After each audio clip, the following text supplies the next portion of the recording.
Hello everyone, welcome to my YouTube channel. And if today is your very first time, consider subscribing to my channel so that whenever I upload a new video, you'll be notified coming with um, yesterday I did analysis on gold and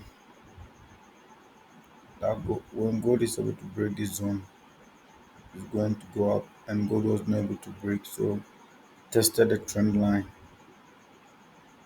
So the whole of last week, gold was in an uptrend and formed an all-time high, which was around 2,483, and on Friday it dropped all the way to the zone 2,399,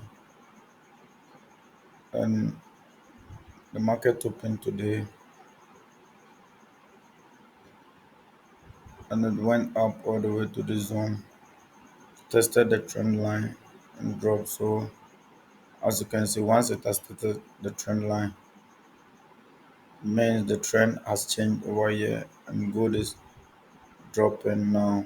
So once you can see, there's a lower high, lower low, lower high, lower low, and lower high, and a lower low over here. So the other lower high is forming, which is this one.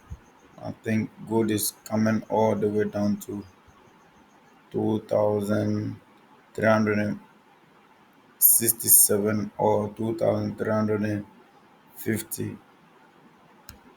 So consider every opportunity, every buy opportunity as a sell. So any buy opportunity that you see is a time for you to sell. Any buy that you see in the market on gold today is an opportunity for you to sell. Thank you for your time once again. Don't forget to like and subscribe to my video. Thank you.